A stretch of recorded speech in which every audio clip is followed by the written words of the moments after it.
Alô, boa noite. Grande dia, né? Caiu Sérgio Moro, quer dizer, o Boswell pode reverter, né? Mas quando não é revertido, é divertido, né? A gente se diverte. Eita, governo lixo da.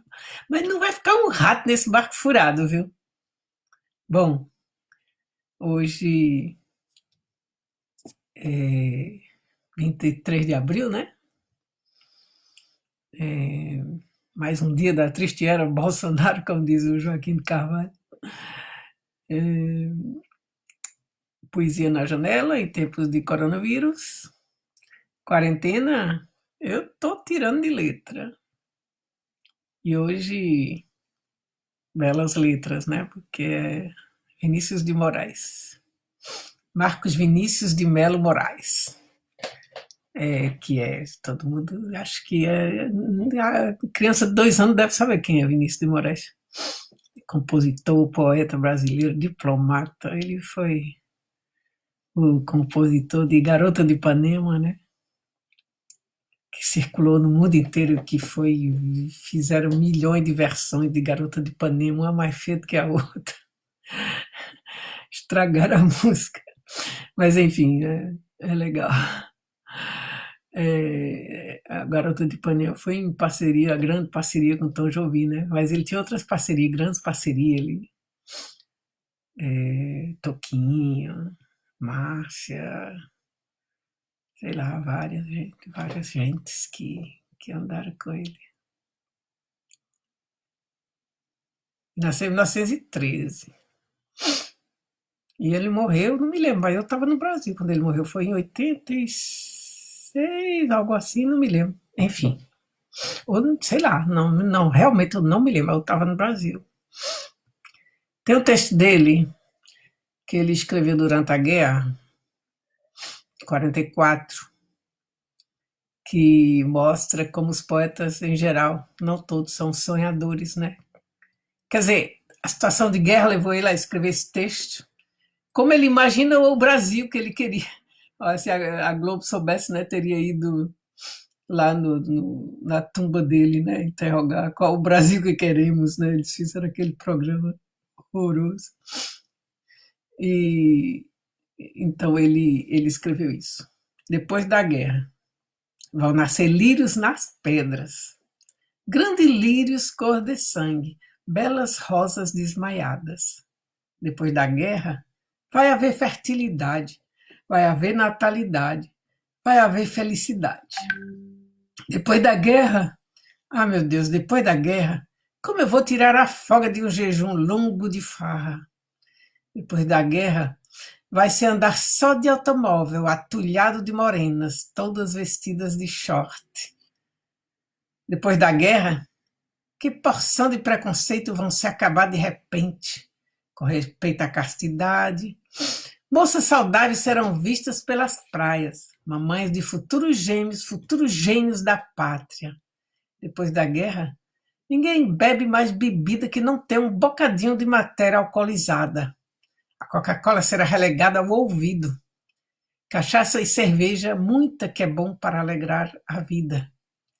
Depois da guerra, não se fará mais a barba, gravata só para museu, pés descalços, braços nus. Depois da guerra, acabou burocracia, não haverá mais despachos, não se assina mais o ponto. Branco no preto, preto e branco no amarelo. No meio uma fita de ouro gravada com o nome dela. Depois da guerra, ninguém mais corta as unhas, que elas já nascem cortadas para o resto da existência. Depois da guerra, não se vai mais ao dentista. Nunca mais motor no nervo.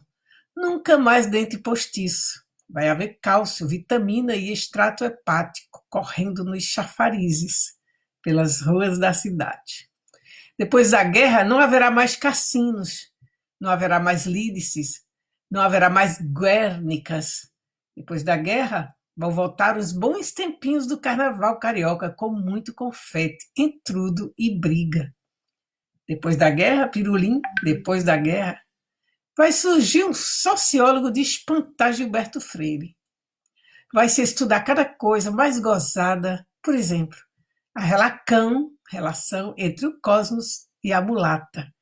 Grandes poetas farão grandes epopeias, que deixarão no chinelo Camões, Dante e Itararé. Depois da guerra, meu amigo Graciliano pode tirar os chinelos e ir dormir à sua cesta.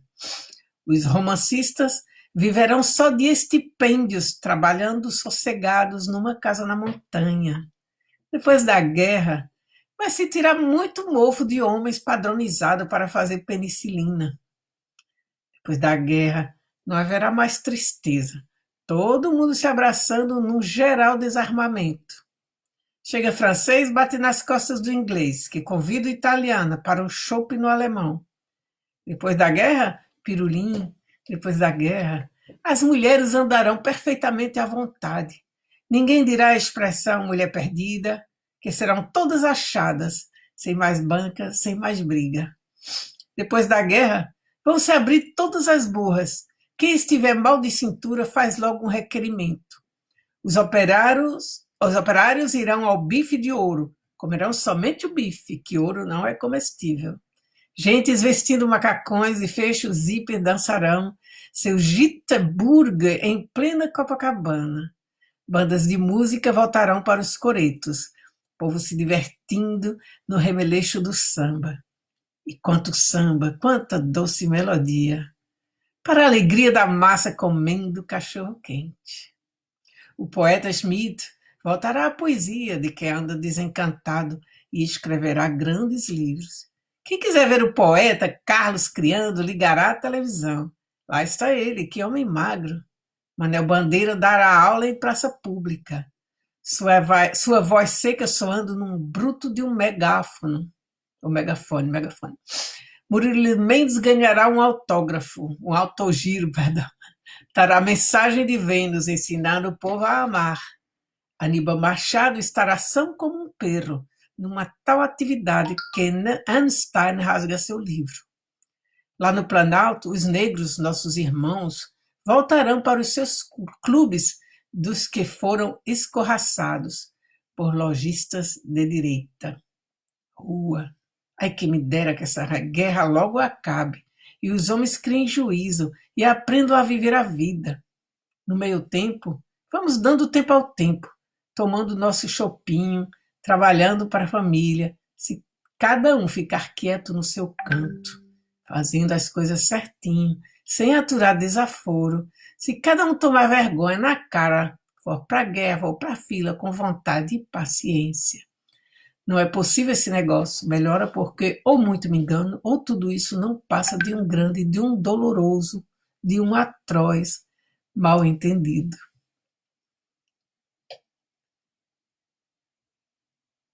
Tem muita coisa aqui que são ainda bem atuais, né? Gravado com o nome dela, isso era uma cantiga, né? Quando eu morrer, não quero choro nem vela, quero uma fita amarela gravada com o nome dela. Favela. Era pra favela, né? Lindo.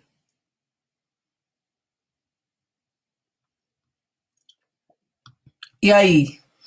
Isso então ele escreveu em 44, mas aí depois que aconteceu em 46, 45, dia 6. Veio a Rosa de Hiroshima. Pensem nas crianças mudas telepáticas. Pense nas meninas cegas inexatas. Pense nas mulheres rosas alteradas. Pense nas feridas como rosas cálidas. Mas, ó, não se esqueçam da rosa, da rosa de Hiroshima, a rosa hereditária, a rosa radioativa, estúpida e inválida, a rosa com cirrose, a anti-rosa atômica, sem cor, sem perfume, sem rosa, sem nada.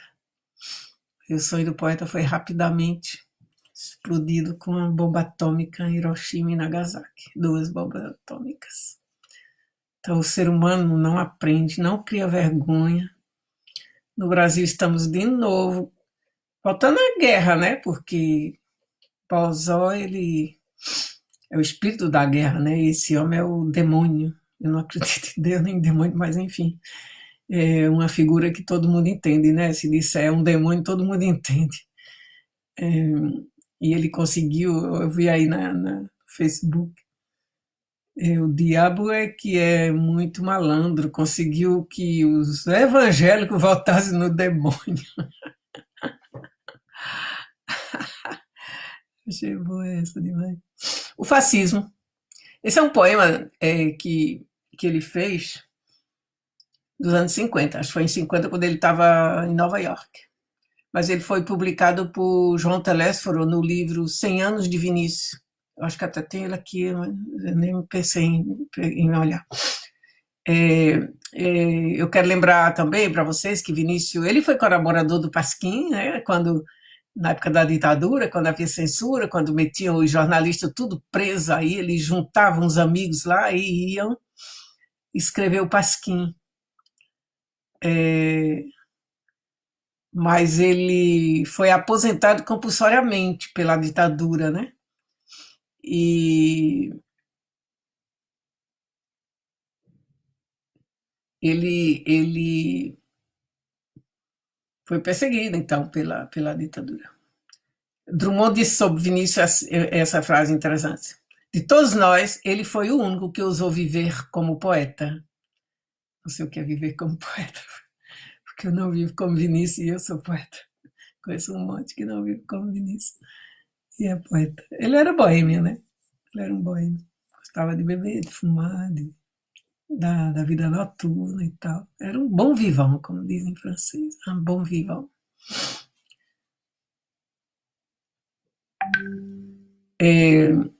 Então, mas ele escreveu muitos poemas de amor. Acho que quem se apaixona tem que ler Vinícius, né? Os maiores poemas de amor do Brasil que são bonitos e não são piegas, tipo, sei lá, esses babacões aí que fazem essas cantigas de dor de cotovelo, de corno, não eram de qualidade, eram belíssimas e tem que ler, né? Porque o amor é uma força revolucionária, né? E isso não é. A gente tem que aprender também, não cai do céu, a gente tem que aprender tudo na vida. O ser humano é o único que nasce imperfeitíssimo, ele precisa aprender tudo para andar, a falar, escrever, a ser, a ser humano. O ser humano tem que aprender tudo. Então, houve um episódio muito interessante que foi narrado nesse livro 100 anos de Vinícius, que ele estava. Quando saiu o AI-5 no Brasil, em 68, ele estava em Portugal, Vinícius. Não sei se como diplomata. Não, estava fazendo um show lá. Estava fazendo um show. Dia 13 de dezembro de 68. E foi o dia, então, que institucionaram o AI-5, né, que os bandidos aí, os imbecis jumentos estão pedindo, e Boswell chamou eles de infiltrados, otários até o final. Então, quando ele soube que do AI-5, ele estava fazendo um show em Lisboa, acompanhado pela cantora Márcia e por Baden Powell, né, que foi outro grande parceiro de Vinícius naquele disco deles lá do Afro, né? Afro Samba, ali tem umas músicas maravilhosas, era com Baden Powell. E ele recebe a notícia, ele estava no palco, né? E ele leu o poema Pátria Minha, que é outro poema dele que eu não procurei. Estou de saco cheio da palavra pátria, bandeira, verde e amarelo, estou sem poder suportar essas coisas.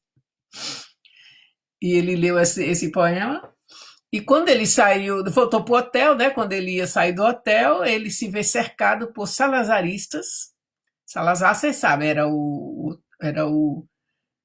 ditador português, né? Que ficou no poder durante 50 anos, torturando, matando, e ficou lá, né? E nisso eles tinham os fanáticos salazaristas, né?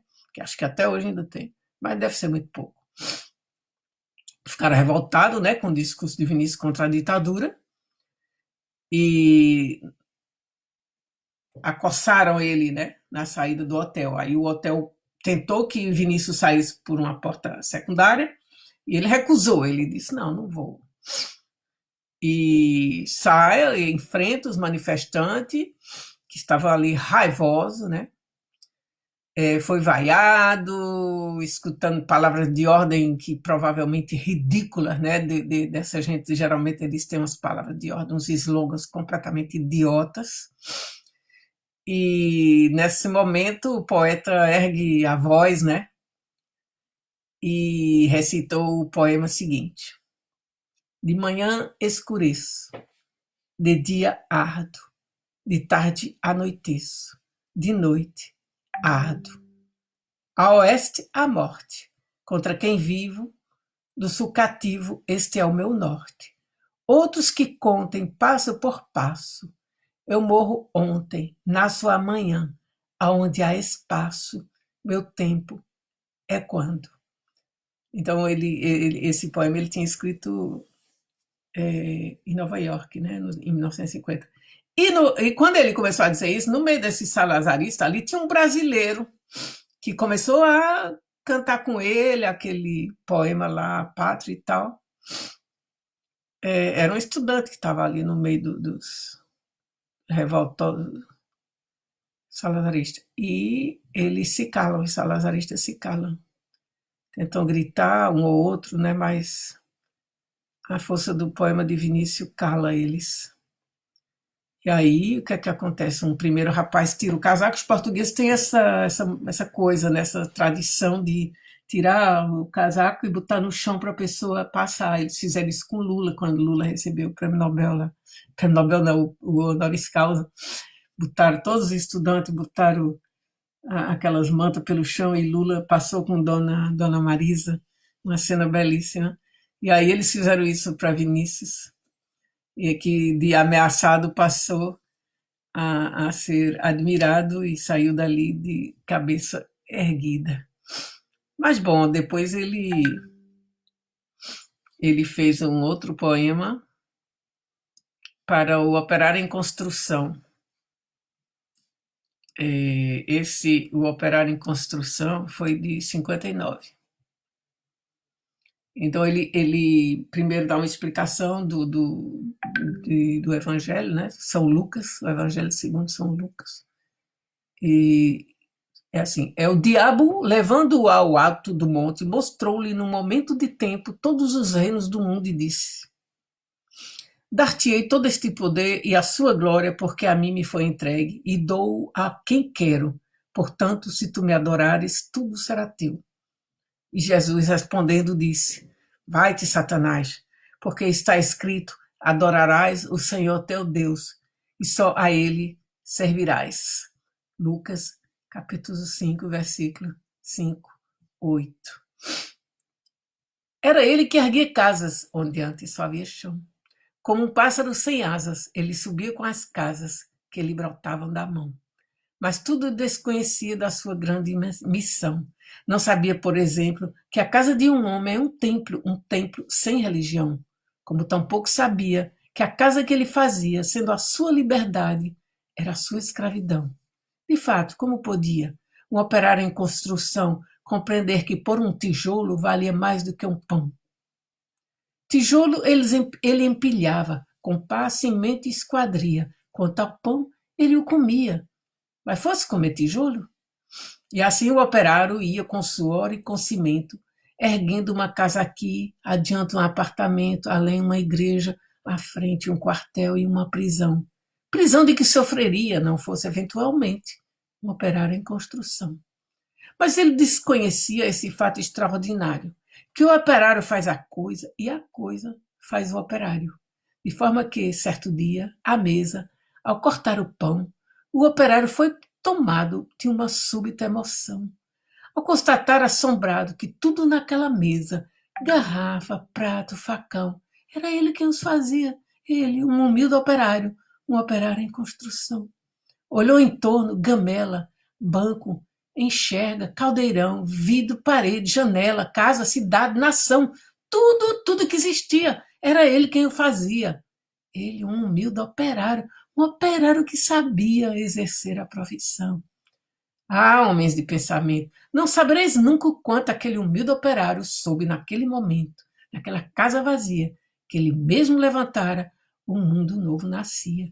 De porque sequer suspeitava, o operário emocionado olhou sua própria mão, sua rude mão de operário em construção, e olhando bem para ela, teve um segundo a impressão de que não havia no mundo coisa que fosse mais bela.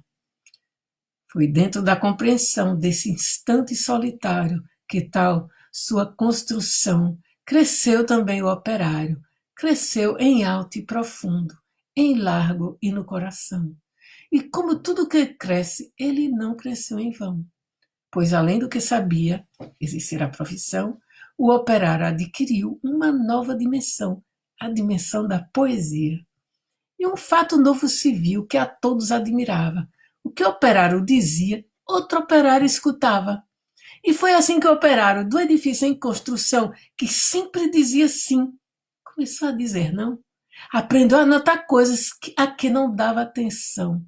Notou que sua marmita era o prato do patrão, que a sua cerveja preta era o uísque do patrão, que seu macacão de Zuarte era o terno do patrão, que o casebre onde morava era a mansão do patrão, que seus 2 pés andarilho eram as rodas do patrão, que a dureza do seu dia era a noite do patrão, que sua imensa fadiga era amiga do patrão. E o operário disse não. O operário fez-se forte na sua resolução.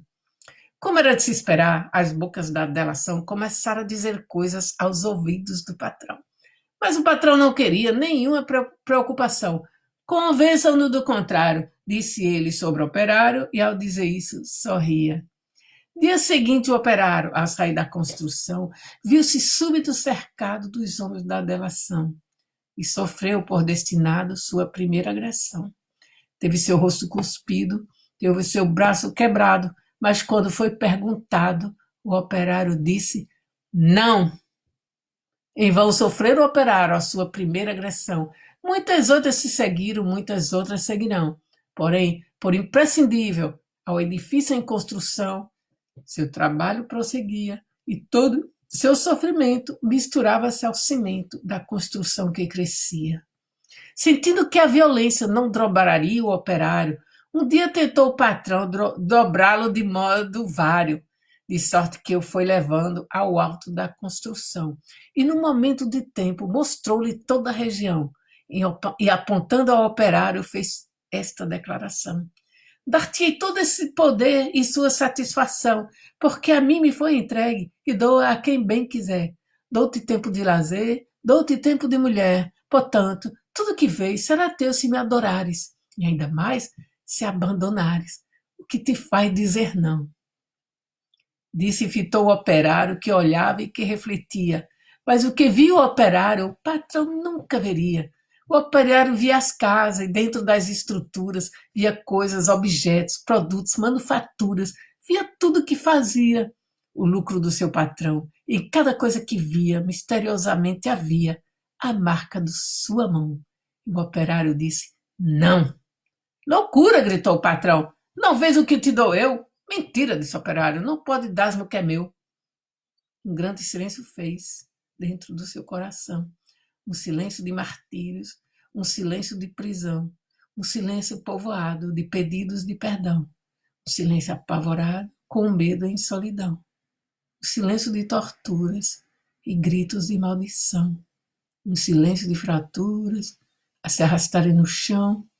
O operário ouviu a voz de todos os seus irmãos que morreram, por outros que viverão. Uma esperança sincera cresceu no seu coração, e dentro da tarde mansa agigantou-se a razão de um homem pobre e esquecido, razão, porém, que fizera um operário em construção, um operário construído, o operário em construção. Extraordinário, né? Com isso eu termino dizendo a vocês: digam não, não, não, bozó, não, não, fascismo, não. Depois eu vou fazer uma live sobre o fascismo. Como lutar contra o fascismo. Por enquanto, boa noite. Obrigada. Até amanhã.